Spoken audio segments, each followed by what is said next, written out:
You're listening to Ace Podcast Nation, the hottest new podcast network and YouTube channel in the UK, featuring original series, top guests, expert analysts, and more. Check out facebook.com/Acecast Nation for news on latest guests and shows. Watch every show in full at youtube.com/Ace Podcast Nation.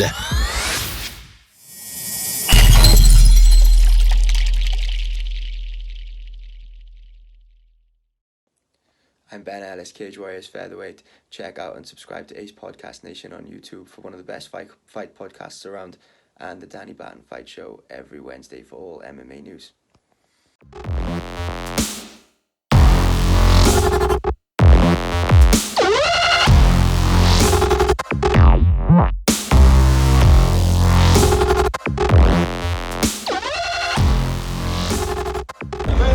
Champion, welcome, Danny Batten.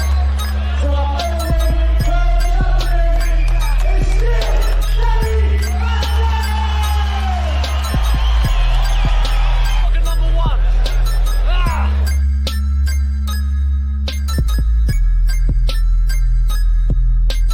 You win.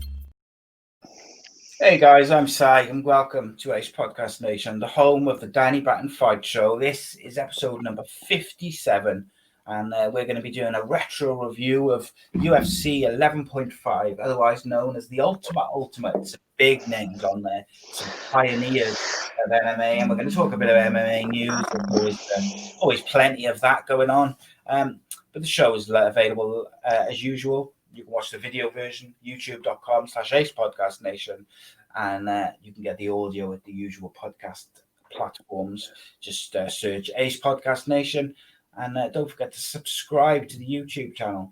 But most of all, you can follow the Danny Batten Fight Show on Instagram and Twitter at Danny Batten FS to keep up to date with the shows and get notifications every time new show or content comes out. We've got some phenomenal guests lined up over the coming weeks.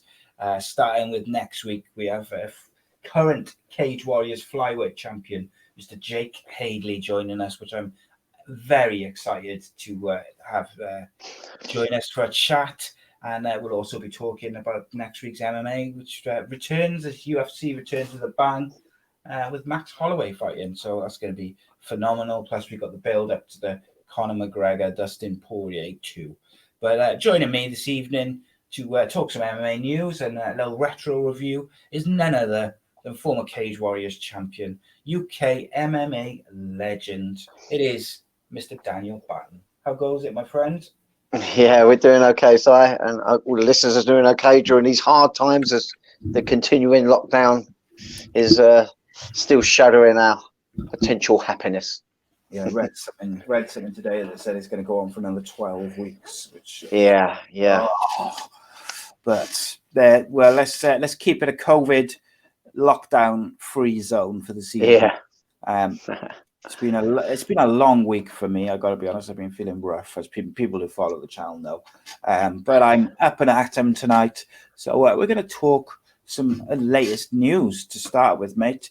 I think we'll start with some Cage Warriors news. A certain Mr. Jordan Vucinic posted on his Instagram earlier this week that he's fighting Mr. Cherrier for the featherweight title at the next Cage Warriors event in March. As his coach, he must be very excited, and also a former featherweight champion in Cage Warriors as well. Yeah, that's right. I mean, obviously, it meant a lot to me when Modestus won the light heavyweight world title on Cage Warriors. Being I had heavy influence on his game to prepare for those fights. But a little bit more of a special moment because Jordan's going to be fighting for the title that I had for a good number of years. That I'm very proud to say I retired with. So yeah, it's even more poignant. To get someone to win any world title is a fantastic achievement, but to try to help this young lad get the title that I formerly owned will be just incredible. It's another little tick off the list of things I want to achieve as a coach. Obviously, as someone who likes to strive for things and put challenges in my pathway, I did the ones competitively in the years that I could be active, and now I'm doing it on the other side of things, on the other side of the fence, being I'm a coach and I'm getting successes there. So this one really means a lot to me personally for my own achievements, as much as it is obviously to see this young lad, Jordan, a nice young lad, a motivated young lad, get the successes he deserves. It's really, really exciting. And boy, this guy just don't have no easy fights. He really likes to test himself. Look, the first 3 fights he ever had as a pro, he beat 3 different world champions, different things: a world Thai champion, a world MMA amateur champion, and so on. This guy just impresses me through and through, and he's continuing good and positive attitude without letting anything go to his head. He's absolutely humble. He comes back into the gym as a white belt student each and every time. So yeah, it's a good one. But Morgan Sherrier,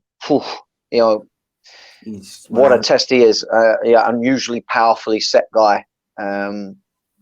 He's going to put some questions to Jordan he's never had to ask of himself. And but I'm sure as a team, as a collective team, collective coaches, behind the ever-growing experience that Jordan's gained over recent times, I think we can find a way to win. Absolutely that. Yeah, it's going to be such an interesting fight, that one, because Sherrier looked particularly impressive in his last fight at the Trilogy. He really looked good. But equally, I thought Jordan's on the 2 Trilogy cards had 2 very different performances, but I felt both equally impressive. Obviously, the one against Hughes was mightily impressive. Paul Hughes was the Cage Warriors hot young thing. He's everyone wanted a piece of him. He was everywhere in UK MMA podcasts and shows and clips and videos. And Jordan, for me, without the cage grab in the first round, I think it was, which stopped Jordan from slamming into the ground, I think would have been a lot more dominant a win. He was still, don't get me wrong, it was still a close fight and still a good fight and all that. But I felt like because that stayed on the feet at that point, Jordan, I think, didn't win off memory, didn't win the first round, or it was a lot closer. Yeah. Would have been. Yeah.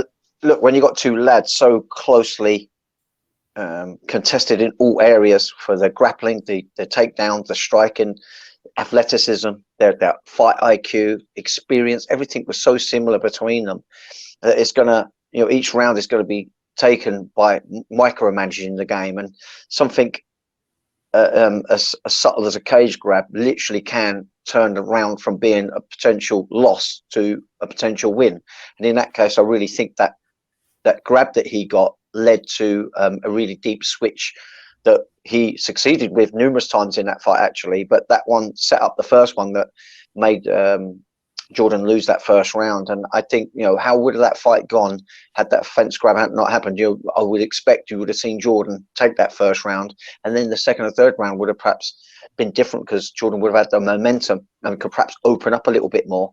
He had to take that second and third round with some sort of like stresses at the back of his mind after what happened in that first round. But that's all in the past now. To me, as much as we can look back and take things from it, that's a deal that's been done. We just got to look ahead now, focus on this Morgan Sherrier, because he presents a different type of issue for Jordan. Don't get me wrong, Paul Hughes is a strong lad, similar to Morgan Sherrier, but Sherrier's stature, he's a lot shorter, a lot thicker set. Is going to be a very, very different conundrum for Jordan to suss out. But we've already got ideas on game plan. We're all going to sit down together as collective coaches and actually watch it together, so we can all pointing out different perspectives on this guy, and we're going to break him down just like breaking down something built out of Lego. We're going to know every nut and bolt of this guy, and we're going to find the weakness, and we're going to be hitting it hard. Yeah, it's going to be really, I can't wait for it. Then, this card's already shaping up to be a special one, as they've done with the first 2 trilogies. And I always look forward to them more when there's, a couple of your fighters on there or whatnot. But to be fighting for the title and fighting for the title which you yourself used to hold, it's going to be a special one. And I'm really looking forward to it. I'm hoping that I'll be able to get Jordan either on this show or just for a short interview before, but obviously I know he'll be knee deep in training, so we'll see how that goes. Yeah, he'll be happy to do one, I'm sure. Yeah, he's good as gold. He is. So a few other little bits and pieces from the MMA world. It looks like they might be lining up a Michael Chiesa versus Neil Magny fight, or Wow. for that UFC Fight Island card where the Chimaev fight was scratched. Right. I think Chiesa and Neil Magny was on the card. And basically, Chiesa said he assumed or he was worried that he thought that they were going to match Leon Edwards up with Neil Magny. That doesn't look like it's the case now. But you just don't know because Leon Edwards wants to fight. He's desperate. And judging by the interview which Michael Chiesa gave, it seems like he's still not entirely convinced that his fight with Magny is going to go ahead. Right. I guess we'll just have to wait and see. But it'd be either way. I think Magny versus Chiesa will be good. Yeah, absolutely. Magny's been looking really impressive, though. He really has. He's on a bit of a roll. He's got some momentum going behind him, isn't he? Mm. So that'd definitely be a good one. As for Leon Edwards, yeah, I mean, he missed out on fighting at all last year. Having a year layoff at the sort of level that he's at, that doesn't do you any favors. He's probably desperate to get active, and of course, it's their financial career as well. So he's going to need to put some money in that bank as well. Yeah, it's a weird one. Like, I know I've seen some certain parts of MMA media maybe implying that some of it's down to him not wanting to fight and him turning down fights. But every interview I've seen, everything I've seen him say, it's not the case. But obviously, no, he wants to fight. People are just avoiding him. He's that difficult fight that no one wants to take. But he's earned his right to pick a little bit on who he wants to fight. But he only ever wants to fight at the top tier. He doesn't want to keep on fight down when he's second or whatever. Yeah, absolutely. Yeah, this guy really deserves a little bit more respect of what he wants to do. Yeah, there's one thing fighting down in terms of the rankings to fight Chimaev, who's like the hot thing. And then there's another thing just constantly having to fight down because the champion's not there to fight. That's kind of a little bit problematic for me. But it'll be interesting. What weight did Chimaev fight John Phillips at? Was that not middle? That was middleweight, right? Middleweight, or was it? Just try and have a quick look. Can't remember because he floats up and down the weights, doesn't he? Yeah, and that's what was confusing me a bit because I was trying to work out. Then he done welterweight, didn't he? With that's right, yeah. The English lad. Because I was trying to work out why Leon Edwards hasn't had a title shot yet. Because he should have, really, shouldn't he? He should have had that title shot. Yeah. He's got a fantastic record for any fighter to have in UFC. But he's ranked, I'm sure he's ranked like second or something like that. He's a phenomenal fighter. And one thing which sticks out for me is whenever you hear any fighters, like all the different fighters we've had on the shows, like when you speak to them and you ask them about Leon Edwards, they all speak so highly of him, not just his ability, but his want to fight, and they don't buy into it's him turning down fights at all. And everybody seems to rate him exceptionally highly.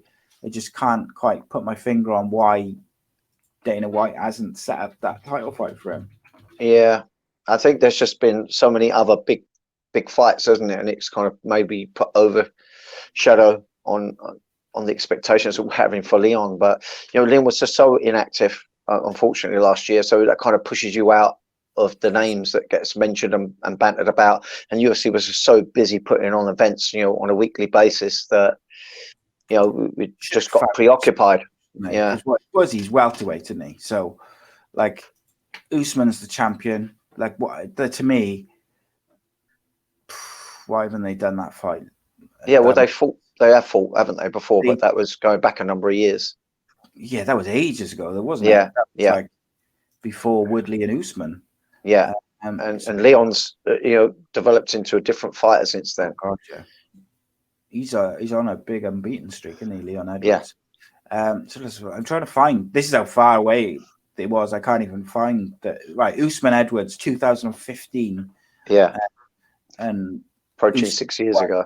Yeah, Usman won by decision, but I mean, so it wasn't like he got knocked out or whatever. But yeah, I find that a bit odd that like you've got noises coming out of the UFC or of the, of the media saying that Leon Edwards doesn't want to fight, but then they haven't given him, like, I'm just looking. So the Leon Edwards is ranked number 3.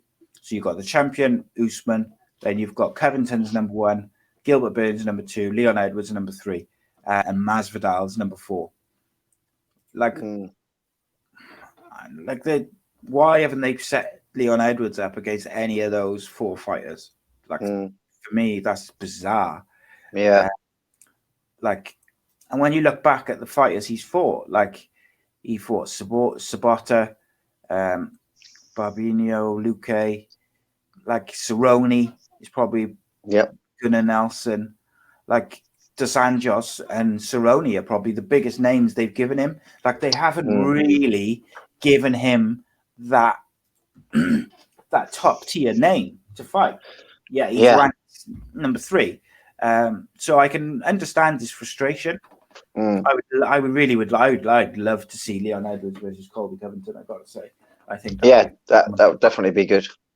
Yeah, I think we said last week they're planning on doing. Did we talk about the potential Covington versus Masvidal? Was it?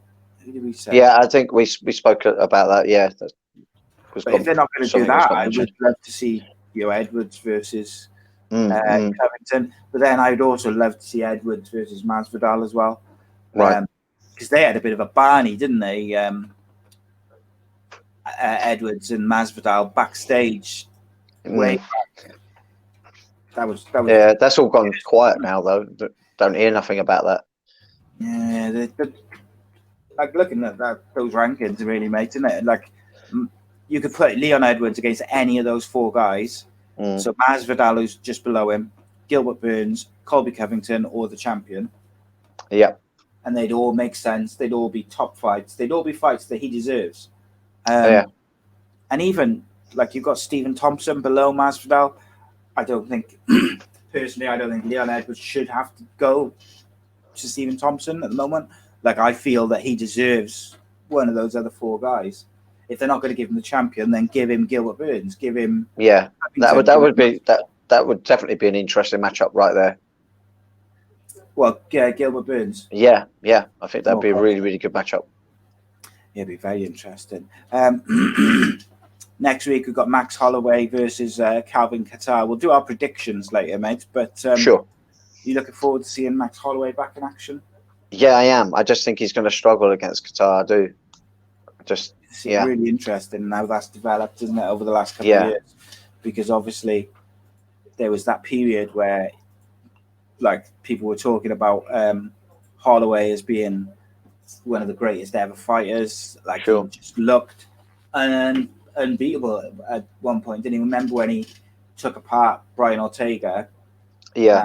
People had never, no one had ever done that to Brian Ortega. It was like the amount of punches thrown, the damage caused. It was one of the great MMA performances. And then kind of since then, Max Holloway's struggled a little bit. Yeah, I do think he was a little unlucky against, Volkanovski the second time they fought. I really personally felt that he had edged that fight. I think it was a little unfortunate that went against him. But, when you leave fights close-ish, that's what's going to happen, I guess. But, I was quite surprised that went against him. So we can't really hold that against him too much. No. I think he adjusted his game well and just enough to edge the win in my mind. So I don't think we're seeing Max Holloway on the demise by any stretch. But I'm just not too sure how well he's going to do against Kattar. Really, he's such a good boxer, Kattar, and Max Holloway relies on pretty much being the rangier, better striker. He's not someone who's really going to take it to the ground. He doesn't really do that sort of style. So, going to be super interesting.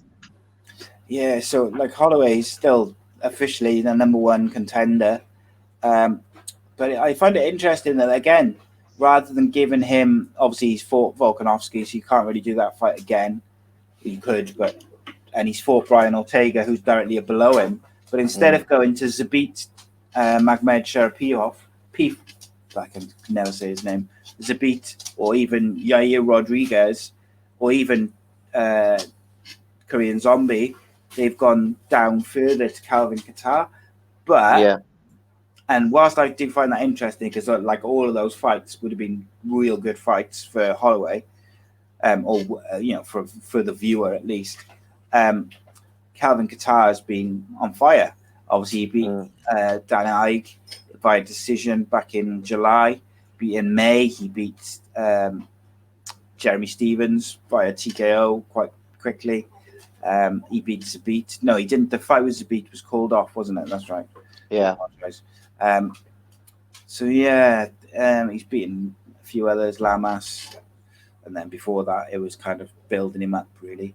But I think since Kattar lost to Moicano in 2018, I think he's developed to almost a completely different fighter. Compared to what he was back then. So I mean, an interesting one. Yeah, sometimes he was a little bit susceptible to good kickers, and his ground's probably not as accomplished as some others, but he's really honing the game well for he's making his own style, if you will, and he's making it work. A little bit, but like Adesanya, really, he's not being able to be pushed in other areas because he's so good at keeping it in where his strengths are. And that's sort of how I see Kattar, really. I just think he's so good at keeping the fight steering towards the direction of his strengths. And, I'm not too sure how Max Holloway is going to go about that. To me, he's going to have to, at some point, mix up some takedowns into the equation, I believe, unless he can try to improve on his kicking game or something. I just don't think he could beat Kattar just with hands. I just don't think that's possible. He's certainly capable of, taking him down and he's got a on his back, but we always see with him, is it? It's not his go-to, so obviously he's got to go in with a game plan to win. And normally you just don't butt heads with someone in their area of strength. It just doesn't make sense to do so.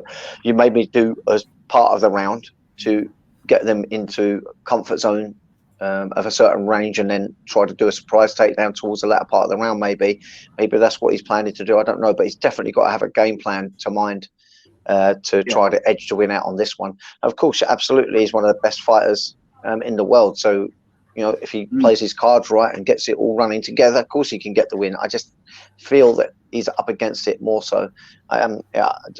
We just have to wait and see. It's certainly going to be interesting. I just want to see how he approaches this fight. See what his coaches and his team have done for him in preparation for this one. Yeah, I'm looking forward to it. His first fight back after a break as well over Christmas. Yeah. I'm excited for it.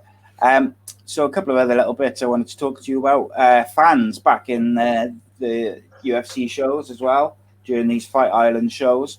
I think I'm looking forward to that. I've got used to them being no fans now and being able to hear the coaches and whatnot. Obviously, it's not going to be a full house, but they are welcoming some fans back. There's a lot of precautions in place, obviously, as you'd expect. Limited number of spectators will be in attendance, but it is the first time, I think, in any, certainly in the big MMA companies, where there's been fans in a very long time. Yeah, I wonder what those tickets are going for. I imagine they've gone up in price somewhat. Yeah, Can only but imagine it's going to be for the fortunate few who have deep enough pockets to pay for such an experience during these hard times. But yeah, I don't know. I just imagine that. So the place holds 18,000 fans. There's going to be around 2,000 by the sounds of it. There's a lot of precautions to be able to go, and you've got to do various tests, and you're not allowed to take certain things in. You've got to be there an hour before the show starts. There's a lot of different things. 2 meters apart outside of your group, and no children under 12 are allowed to go. But you'd expect those sort of precautions at this point in time. The way the world is, it's the way that it is. But I'm glad to see, as if they can do it safely, then I'm glad to see fans. That's what it's going to boil down to. As long as there's no repercussions of it, I think they'll do it super, super tight, and I think that they will do it safely. and I think we'll slowly see an introduction of more fans until we get back to some kind of normality. I just wonder whether we're going to find it weird hearing people cheering in the background now, because we got used to that silence. But I remember, when it first happened, all this, it seemed so odd to hear the cornerman, hearing the punches and kicks slap in, but that's kind of become quite comfortable now and quite the norm. And it has been kind of a pleasure, to be honest. But don't get me wrong, I think, having the atmosphere of crowds getting behind their fighter that they support, I think is also great. Especially when you're bringing back the likes of Conor McGregor back into the equation. I mean, yeah, the crowd always goes nuts when he's back on board. I'm really happy that he's still fighting. I'm looking forward to him competing again. And it's a good, sensible fight for him to have back as well. I thought they was going to stick him in against some kind of top wrestler who's going to try and smother, his flamboyant game and just try and dampen down his sort of like his game sort of matches his personality, doesn't it? It's big, it's flashy, and but he backs it up so often. So I'm glad he's fighting who he's fighting, because Poirier, he's a much more developed fighter than he was back then. So it'd be interesting how he goes about trying to deal with someone like Conor, and to know that we're going to have a little bit of a crowd and a little bit of an audience this time around. I think it's going to be nothing but a great thing. Oh yes, it's going to be incredible. And we did say, didn't we, mate, that like the reason they hadn't had Conor fighting straight after the Cerrone fight is because they wanted fans in there for when Conor fights, basically. Yeah. And I don't think it's any coincidence that his first fight back is one of the first shows with him with fans back, is the show with him on it. So it's interesting. One final bit of news which I found particularly interesting this week. Francis Ngannou said he'd really like to fight Jon Jones, but he's not worried. He said he's not worried if Jon Jones takes his title shot. I've got to say, as much as Francis Ngannou has improved over the last couple of years, and he has, I think it's fair to say, credit where it's due. He came in, destroyed everyone with his power, got shown up a little bit by, I think it was Miocic, wasn't it? Yeah. And he kind of fell apart a little bit.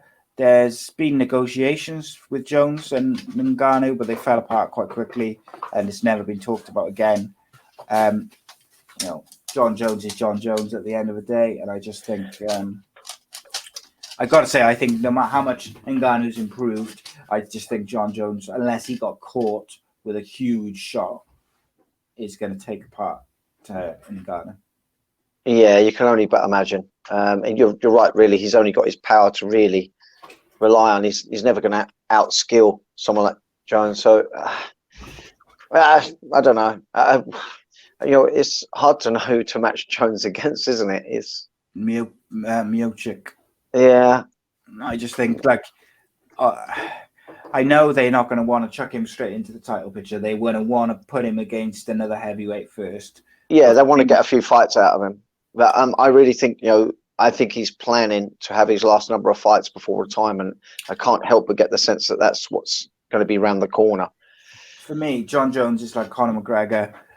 He is the money maker, isn't he? He's the guy who sells ridiculous amount of pay-per-views. And there's the added interest now with him fighting a heavyweight, because people, whilst they expect him to still do well, you just don't know against these bigger guys. Sure. So there is a bit of mystique to it. But I look at that heavyweight division and no other fight really interests me. I mean, maybe like a Dos Santos, but I just think... Oh, he's really fallen by the wayside. Yeah, too much or even like a Volkov, maybe. But and then I look at like Derek Lewis, Alistair Overeem, even Rosenstruck. Rosenstruck's looked real good recently. Curtis Blades has looked real good recently. Francis Ngannou, bar one fight, has just dominated everyone. Yeah, it has to be one of the fighters that take all them apart. Yeah, but it's going to be interesting because a couple of those heavyweights that you mentioned, they're really go forward kind of guys now. Do you remember when the heavyweight division used to be very, very ploddy? That's not really the case now. You've got guys there that are expressing some real athleticism in terms of their cardio and the amount of strikes that they're throwing out. So it is going to be interesting. I have a few interesting potential matchups there, but I'm just not too sure how many of them Jones will give the nod on to actually, Yeah. you know, to take them on. Maybe you just want to fight just in the top 3. You know, I don't know. So, like for me, with Jon Jones, the age he's at, I don't think you've got, you know, the 10 more fights out of him. So, as a company, I think the UFC want to get the biggest possible fights out of him, as not as quick as possible, but you know, over a fairly quick period. So, for me, I would go with do the Miocic just title fight. Yeah. If he beats Miocic and Adesanya beats Blachowicz, then you go to that fight. And then whether it's a catchweight or whatever, if it's a catchweight, you would do that fight. And then you could have him defend his heavyweight title versus Ngannou or Blades or Rosenstruck or Miocic, whoever it may be, if there's another contender there. They would be the 3 fights I would do. And that's probably the order I would do it in. If you were telling me I had to put him in against a heavyweight before he goes for the title, I would probably go with Volkov, Rosenstruck, or I can't decide out of Ngannou or Blades. Probably Blades, I think, just because I think Blades would give him a little bit more problem than Ngannou would, if I'm being honest. Yeah. I think that Volkov would be quite interesting because he's got so much height and he's got that striking pedigree. You know, we've seen Jones sit behind his ever improving distance and range with his striking, and he sort of just does enough with that now. Whereas we saw in his early fights, he was doing fantastic takedowns.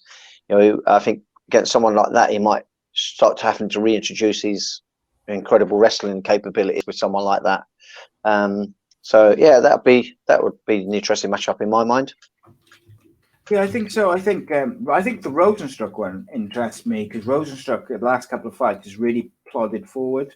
He's put a lot of pressure on his opponents, and it'd be interesting to see how Jon Jones puts up with that from a bigger opponent, a stronger opponent than like he's always dealt with that in light heavyweight quite easily. So I'd be interested to see if he could deal with it as easily from a heavyweight point of view, I guess. Yeah.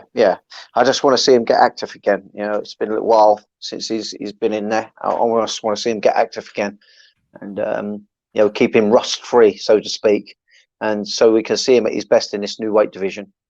Yeah, and I guess the other thing as well is you've got people. You know, the UFC, they pay a lot of money to people like McGregor and Jon Jones. They want to make sure they get it right, and Jon Jones as well. He won't just let him match him up against anyone. Like if he doesn't feel the fight's right for him, he won't. He'll be awkward basically. So yeah, it's going to be interesting. So that's the MMA news for this week. We were hoping to have a guest on this week to talk a bit of boxing going forward and last year's boxing. Unfortunately, hasn't worked out. So we're going to go straight into the UFC, the ultimate. 11.5, as it were. Some big names on this one, mate. So what did you think overall of the show? Yeah, this was a little bit better than last week's one. I'd say a lot better, actually. There was some, better, competitive matchups. I did enjoy watching it a lot more this time around. Indeed. Some big names there, though, mate, as well. There was. Yeah, some legends. We mentioned last week that they sent Ken Shamrock onto the Conor O'Brien show in the build up to this. They were really pushing this as like a big time event at the time. So obviously we won't talk about the alternate fights because they don't show them. Quarterfinals to start us off. We had Ken Shamrock versus Brian Johnston, with Ken Shamrock picking up the win with a forearm choke after just under 6 minutes. What do you make? Yeah. I didn't realise how bigger guy Brian Johnson was. I've met Ken Shamrock. It's not the biggest type of guy, but obviously muscularly set. He's 6 foot, but Brian Johnson like 6'4" and jacked right up. The guy looked massive. But Ken Shamrock was a younger athlete back then, and he still had a fast shoot on him, and he shot in on those legs and got Brian Johnson down first attempt. Brian Johnson fought it a little bit. He bounced and hopped and tried to maintain his base and balance, but couldn't stay up on his feet for very long. and Ken Shamrock showed some nice ground and pound there, getting very, very right hand happy. It wasn't the most hardest or most devastating ground and pound you'll ever see. It was a thoughtful picking of shots. I think he was potentially trying to save his energy for the potential of other rounds, trying to do the minimum to win. But he was actually quite aggressive without sort of like overdoing himself. But unfortunately, he got injured, didn't he, or something along those lines. He was unable to continue after he got this win against Brian Johnson. But Brian Johnson really couldn't give anything much back in return. And we were saying about how rare it is to see forearm chokes. But yeah, we saw another one of those this time around. I think it was more of a case of being gassed than anything else. Yeah. Yeah. But Brian Johnson just really showing up a limited skill set off his back. He just didn't have the dexterity of movement like a jiu-jitsu guy to create opportunities to either sweep to be on top or to create a displacement of base to get the pinning weight of the opponent off to be able to stand and scramble up against the fence. He looked very, very much stuck on his back. He was getting his head wedged up against the fence. And how funny, isn't it, that now when a fighter gets taken down, they'll try and butt scoop and use the fence to actually get up. Whereas, back in that time, it was a good thing to put the grounded opponent who's on the back, up against the fence and pin their head there and so on. No one had the skill or the know-how or the tactics to scramble up off the floor using the fence back then. But yeah, Kattar Shamrock actually looked really good, looked really sharp. One thing I wanted to ask you, mate, was Ken Shamrock. Obviously, he was marketed as the world's most dangerous man, and he's one of the more famous UFC fighters back in those days. How good is he? Was he, in terms of overall all-time fighters for you? Because his grappling and stuff seems top level, striking not so much, but he's a successful fighter. I just wondered where you saw him in the grand scheme of kind of. Back when I was watching it, when all the UFC was new and coming up through right at the very, very beginning. My mindset back then was, he's one of the most skillful athletes and blah, blah, blah. But in the big scheme, he doesn't compare to the kind of athletes and the technical capabilities that we're seeing today, but he was from a different era. And I think one of the best around. Yeah, he was one of the better guys. Yeah, he had some submissions in his game, clearly an athletic guy. He could strike a little bit. He was fairly well-rounded. He's got some wrestling capabilities.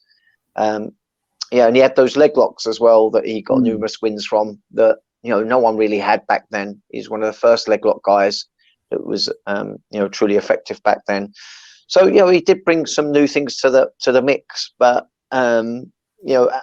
as Ken Shamrock began to age, you wonder whether some of those losses, was it due to the fact that he wasn't as skillful as the fighters that he was beginning to compete against when he started having a run of losses, or was it because he was getting paid to work them? Because some of his performance did look like he rolled over and just accepted a loss, and that was never how Ken used to be. So yeah, I do think he was good. It's just that you cannot compare two different eras. It's nigh on impossible to do. But he was certainly back at that time one of the best fighters in the world there. Yeah, I think so. I found him really just a really interesting character and fighter. He was one of the first ones to have a bit more of an all-round game, I say. Yeah, I would agree. So next up, we had Tank Abbott versus Cal Warsham.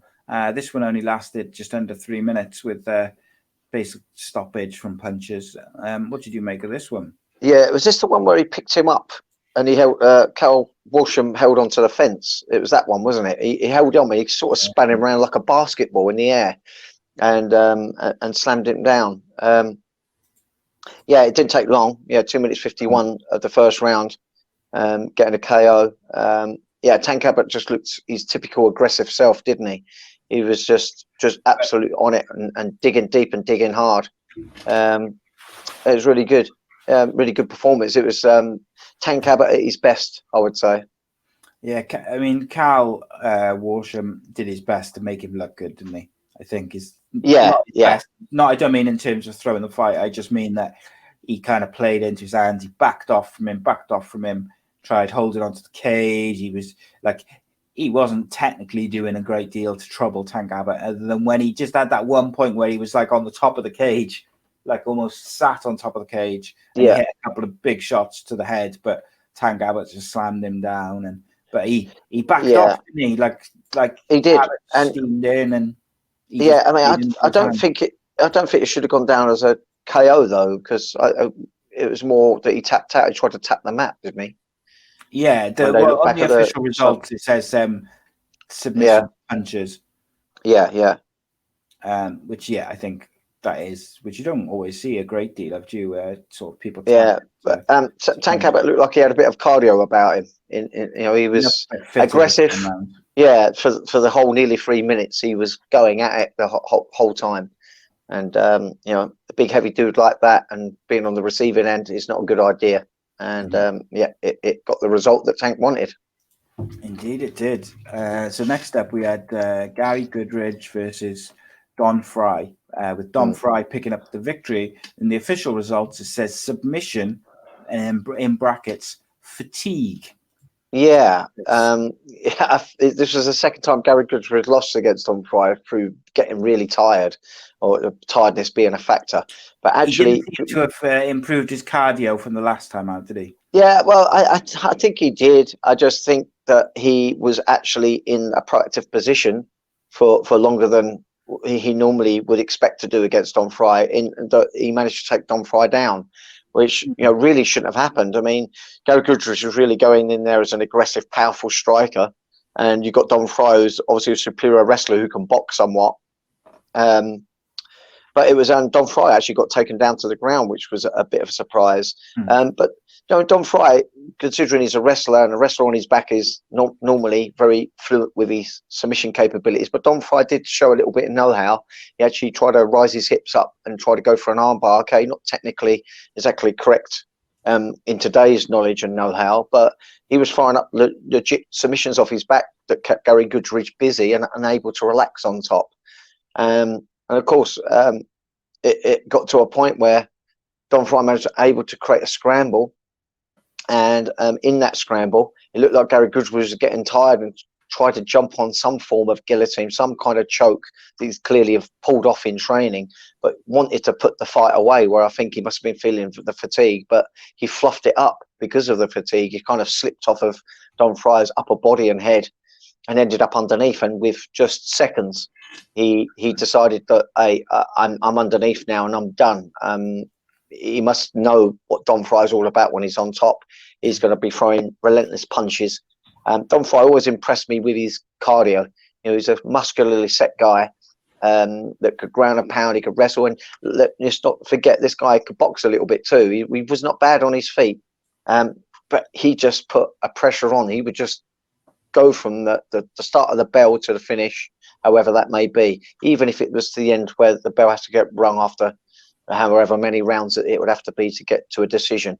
He would be working hard throughout the fight. So yeah, Gary Goodridge thought better of it and thought, well, let's just tap out before any damage gets done.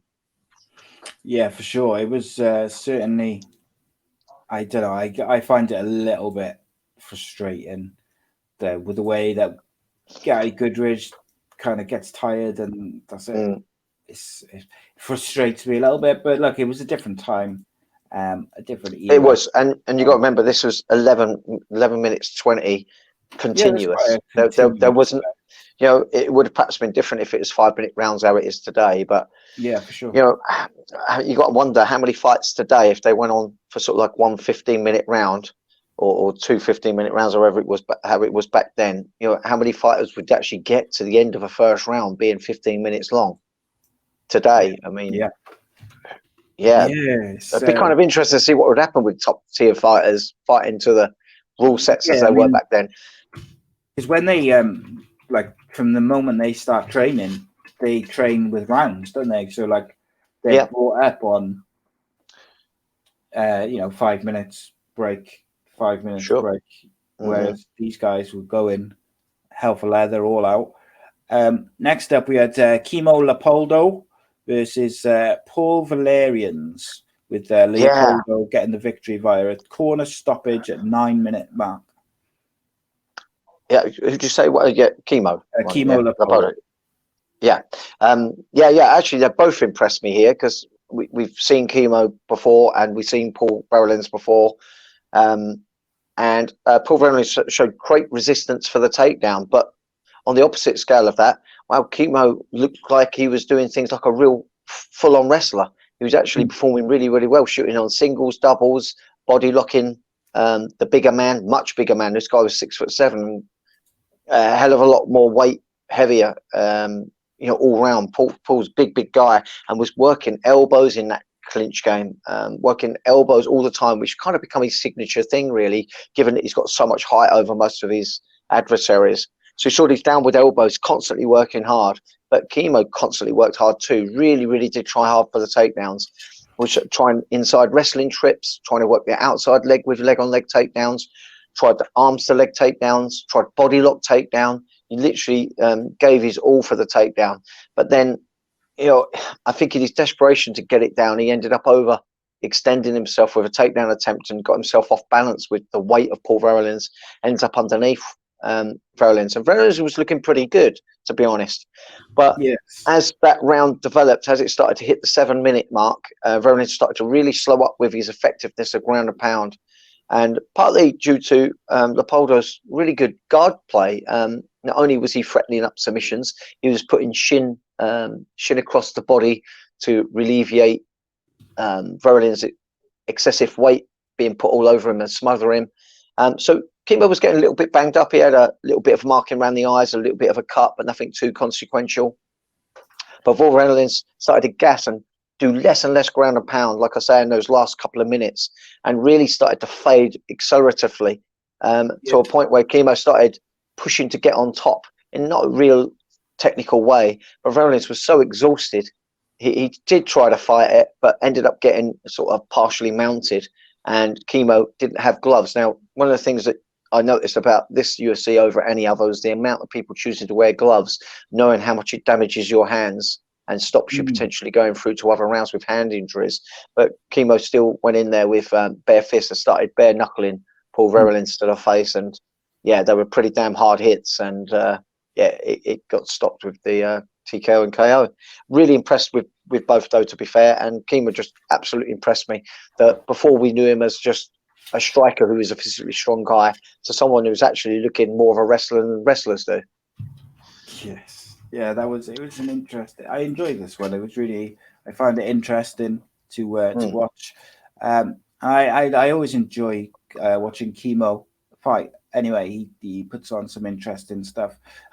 Paul Valerian's, I thought at this point improved a great deal. Yeah, some of the previous fights we'd seen him in on the earlier shows. And again, 9 minutes non-stop. Were you surprised with the way the stoppage went down, or just the way it was? Not really. I mean, you just never know how the stoppages are going to happen back then. I mean, like I say, you're getting tap outs from forearm chokes and people just completely gassing, and so I can't say I was particularly surprised.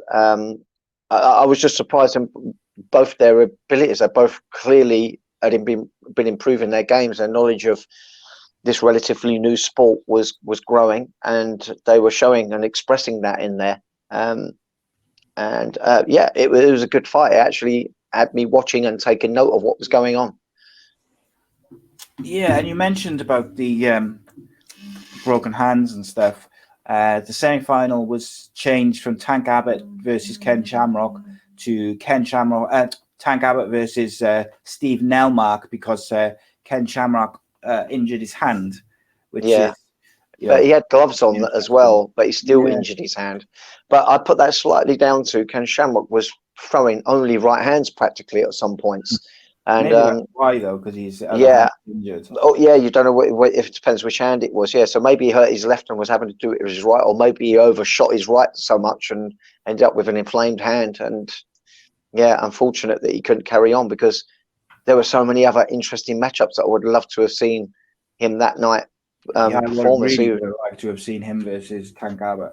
It'd be really, really interesting. Yeah, but it wasn't to be, unfortunately.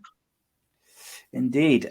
So Tank Abbott faced Steve Nelmark, the alternate, with Tank Abbott winning via a KO punch, as it's listed on the old official results. What did Yeah, what did you make of this one?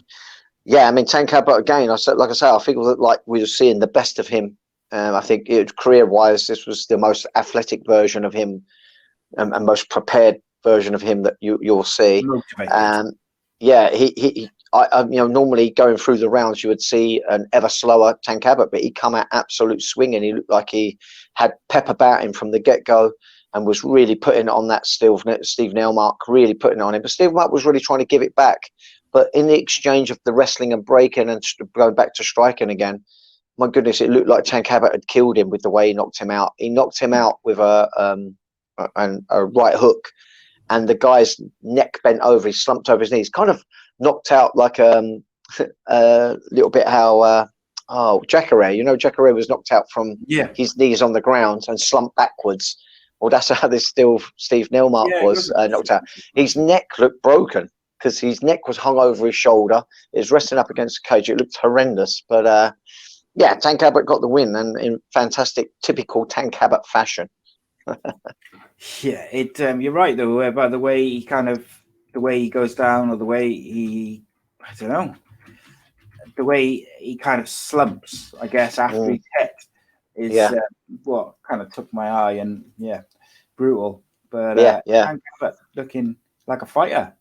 Yeah, possibly for the first time, I think, in these shows. Really, I think he's looked powerful, but hasn't always looked tactically or technically the greatest. But he's looked good in this.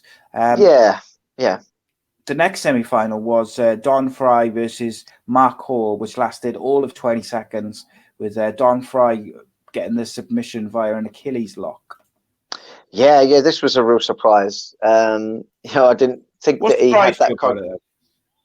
Well, Don Fry's a wrestler. Normally, if he gets on top of you, he's kind of ground a pounder and smothering your game, sort of just ground a pounding you. But he just saw the opportunity. He obviously was training some submissions. Maybe it's because of the influence of Ken Shamrock going for leg locks. So clearly, he's added it into his training, and he sensed that opportunity. And he went for it, and boy, did he get it! I think it was the second time he'd fought this Mark Hall. I think Mark Hall was, hoping to redeem himself from their previous encounter, but it just wasn't to be from the lad. Giving away a lot of size as well. The guy was, not naturally as big as Don Fry. Did he pull guard? He looked like he tried to pull guard.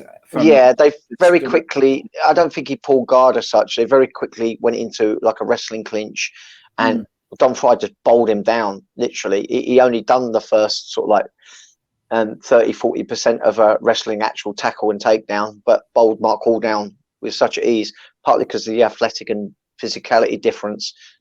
Remember, this was open weight back then. So, no, it wasn't open weight. It was they class it as a catch weight. I don't know, but he got him down so easy because of the size difference.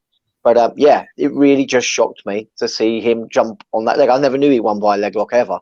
That one sort of like eluded my detection. So to see him jump back on that, I thought, he ain't going to get this. I don't know he's ever won by an ankle lock. But all good blow me, he did. And being 20 seconds in, he would have had still some energy to put in, along with any lacking of technicality in that leg lock attempt. And it didn't look like Mark liked it very much, because he was holding his knee. I don't know whether he got injured from it in any meaningful way, but it looked pretty horrible. Not a comfortable one. No. Tapping fairly quickly. Which made the final a fascinating affair between two behemoths in Don Fry and Tank Abbott, with Don Fry picking up the win with a rear naked choke about a minute and a half in. Were you surprised, first of all, by these two being in the final, and were you surprised how quickly it was all over? No, with the way they were both fighting, I was not surprised. I think they initially were fighting well. I think Don Fry would have been disappointed with himself against Gary Goodridge, because up until Gary Goodridge quit, he was losing that fight. So that may have made him have some doubts there. So,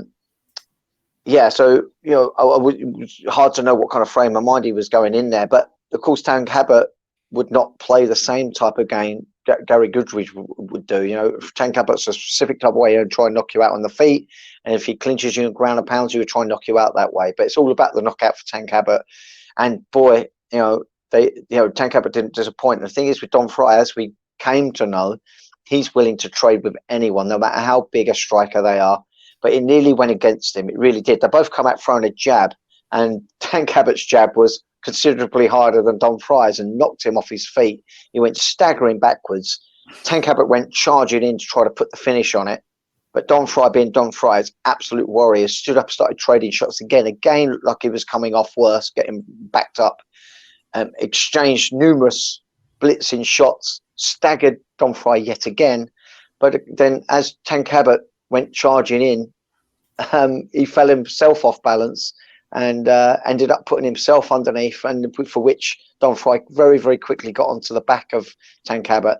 And from there, really, he started working in the choke with his hooks in. And I think by then, Tank Abbott, with the other previous bouts, was somewhat gassed. And Don Frye, being the athlete he was, still had good energy and vigor about him, started putting the squeeze on, and Tank Abbott, yeah, he tapped out. I felt like he didn't quite know.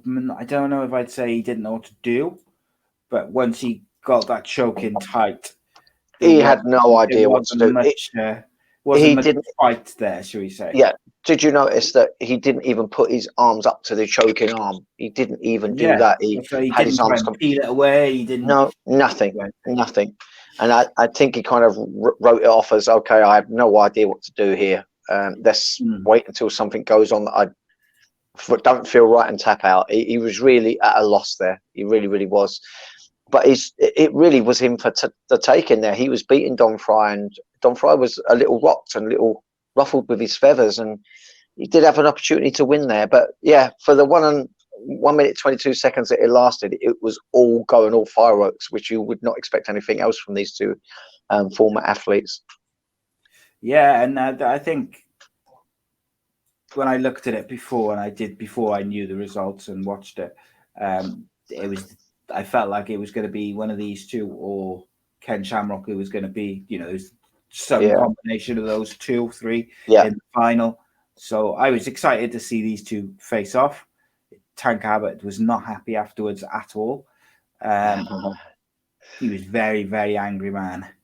Yeah, I don't think he likes his submission lark. He'd much rather he'd want to be knocked out or cut or something along those lines. I don't think he likes the idea of being hugged to a submission.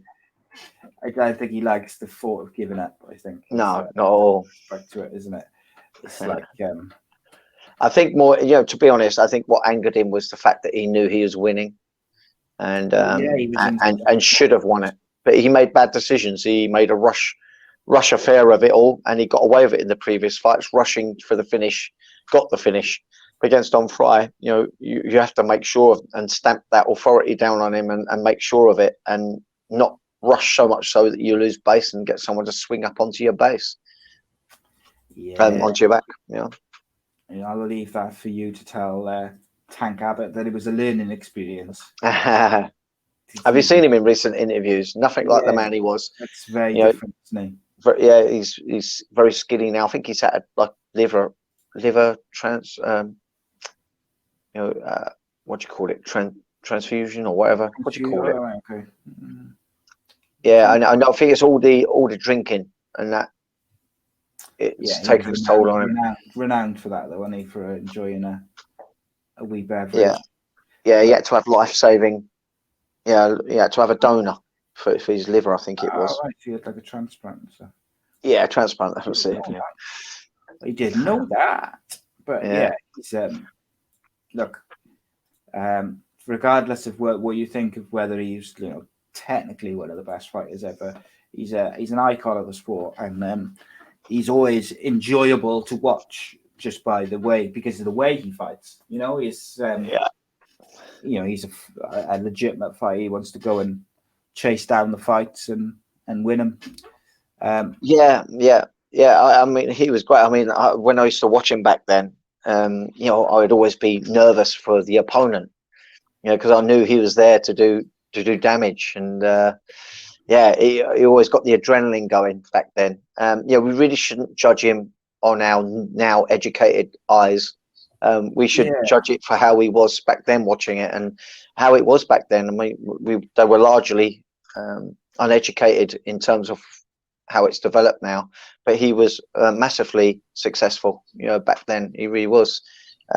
But he tried to carry on fighting way after he really should have not come back, but he did try and make a comeback, didn't he? And it didn't go so well. Things have really moved on. His health would have deteriorated somewhat because his lifestyle was never an athletics lifestyle. He was never in proper fight shape, I guess you would say in today's terms. But yeah, I just think it was sad what's happened to him. Since to look at him and see how deteriorated he is as a human being. Yeah, and all you knew of him was this strong, relentless man that was willing to fight the devil himself.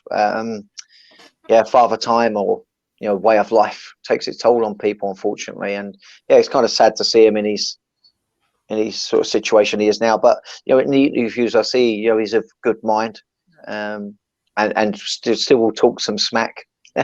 And but he does it with tongue in cheek now. You get the true sense of his character when you see the latest interviews that he's ever done. Yeah, I guess fighters they never lose that kind of fighting talk, I suppose, before you call it. But certainly, he's a character, and something which I'll always kind of one of those which you'll always remember. For whatever reason, he was always memorable and enjoyable to watch. Don Fry, though, I thought was impressive again. Yeah, Don Fry. I mean, he's a legend, an absolute legend. But a a guy that's really formed himself. I mean, it looks a little better than Tank Abbott does. But he had back surgery, didn't he, recently? So a lot of back issues. These guys are definitely not in the gym continuing training by any stretch. They just physically cannot. No. But yeah, Don Fry's an absolute legend. Love watching him over the years. Love watching him in Pride. He's really had some iconic matchups in the past. He's a big boy, mate, as well. Yeah.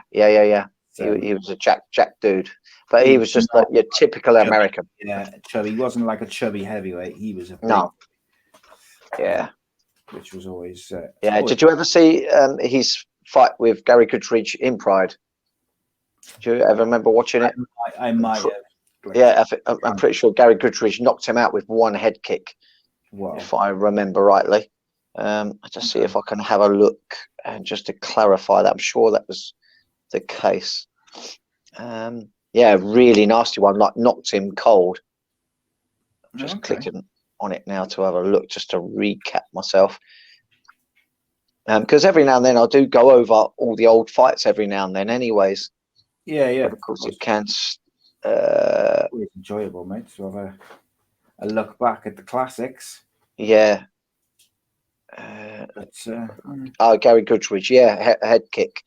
So we're talking way back in 2003. Jesus, 17, 18 years ago in Pride Shockwave. We are in Japan. Old, 39 seconds. Yeah, it was nasty knockout, really nasty. Massive. Yeah, knocked cold. So some redemption there for Gary Goodridge. Indeed, mate. Indeed, it'd be. I'm sure someone will one day ask us to have a look at that when we're having these little retro breaks. Some of those Pride matches, they're great to go over. They really are. Yeah, I'm looking forward to that, mate. I gotta be honest. We'll do it at some point, but I think we're back to the here and now next week, mate. Yeah, and it's a really good start to the year. Actually, we've got some bangers. Two amazing cards to start the year, which is great to see. So we will finish the show by doing our predictions for next week's card. So the next week's card, main event, Max Holloway versus Calvin Kattar. I think I know which way you're going to go. Yeah, I've got to go Calvin Kattar on this one. I really have. I'm going to go Max Holloway. Okay. So I think. How do you think he's going to win? On decision? That's the only way he can win, I think. No, I think he's going to stop him. I do. Okay. I think he's going to make a statement. Be interesting. I think he is motivated by fighting Volkanovski again. The only Yeah. way he gets that fight is if he goes on a bit of a spree, collecting Right. Yeah. big names, stopping them. And I think he knows that. So I think he's Yeah. motivated to get the stoppage. Yeah, that's main event. So is that over 5 rounds as well? Yes. Right. Yes, Oh, that's going to be interesting. it is, yeah. And then another interesting one is Carlos Condit versus Matt Brown, a welterweight. That I just worry whether That's hard Matt to call, Brown's. too. Yeah, I just worry whether Matt Brown's just had too many fights and maybe going to start getting chinny at this point. So I'm going to go Carlos Condit. Okay. But I would have always gone Brown, but I just think he's chipping over to being too many miles on the clock. I don't know. I've always been a fan of him. I really, really have. Okay, I'm going to go Matt Brown. Yeah, I wouldn't be surprised if he did win. Put it that way. It's very, very hard to call, but I'm going to base it on that reason. And I'm going to pick a couple of others. I'm going to go Joaquin Buckley versus Alicio Di Chirico. So I know you're very familiar with both guys. But Joaquin Buckley, we did watch fairly recently. Yeah. I'll remind you who we watched him against now. Just give me 2 seconds. But if memory serves me, I think we were quite impressed by his performance. Yeah. So Joaquin Buckley beat on November 21st, 2020. He beat Wright via a TKO. And the time before that in October, so he's been very active in 2020. He beat Holland Holland beat Joaquin Buckley in a TKO just into the 3rd round, but Buckley did enough in that one. I remember we said, that's right, he done well. Something there.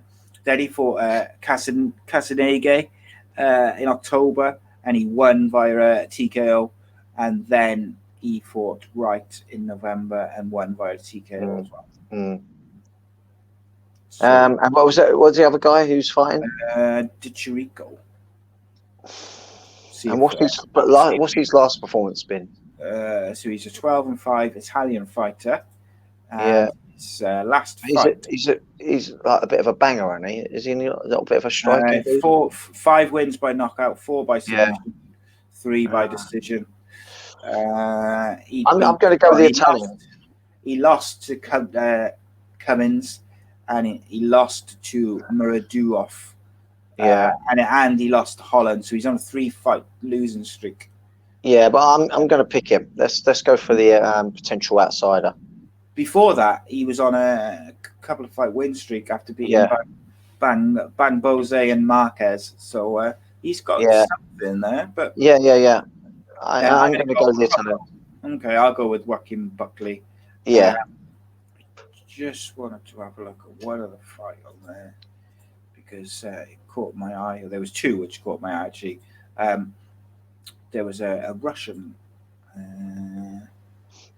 Dusko Todorovic. I've been told is quite handy. He's fighting against Punahale Sereno. So I'm not expecting you to know who they are, but I don't know who that is. I'm just telling you to watch out for the fight. Just checking the prelims, see if there's anyone which we'd be, familiar with off the top of our heads. No, Jacob Kilburn's fighting.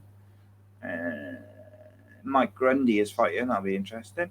But we'll leave it there for the predictions. Otherwise, it's just guesswork. Otherwise, takes the fun out of it.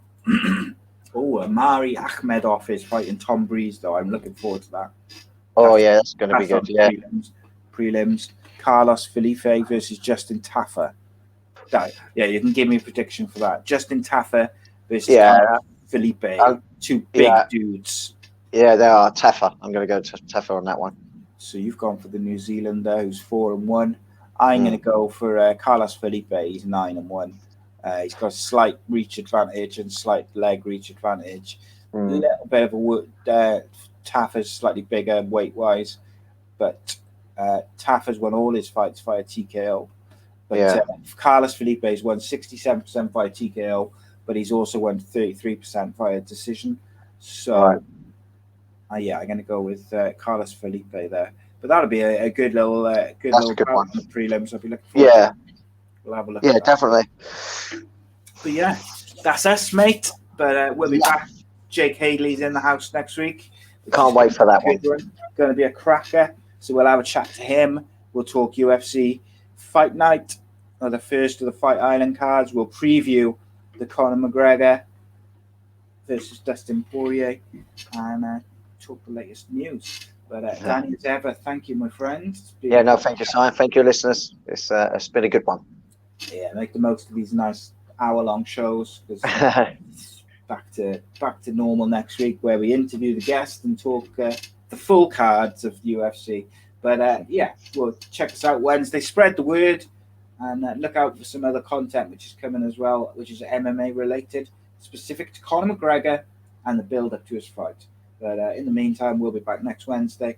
Subscribe to the YouTube channel and check out some of the other shows and series that we do on the channel as well. Cheers, guys. Champion, welcome, Danny Batten.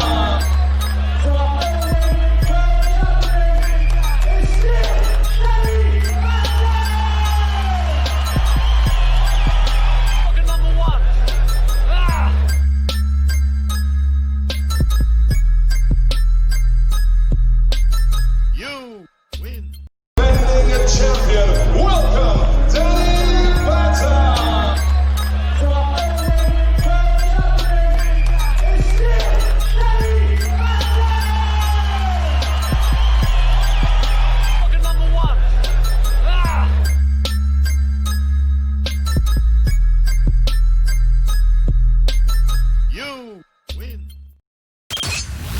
You're listening to Ace Podcast Nation, the hottest new podcast network and YouTube channel in the UK, featuring original series, top guests, expert analysts, and more. Check out facebook.com/AceCastNation for news on latest guests and shows. Watch every show in full at youtube.com/Ace Podcast Nation.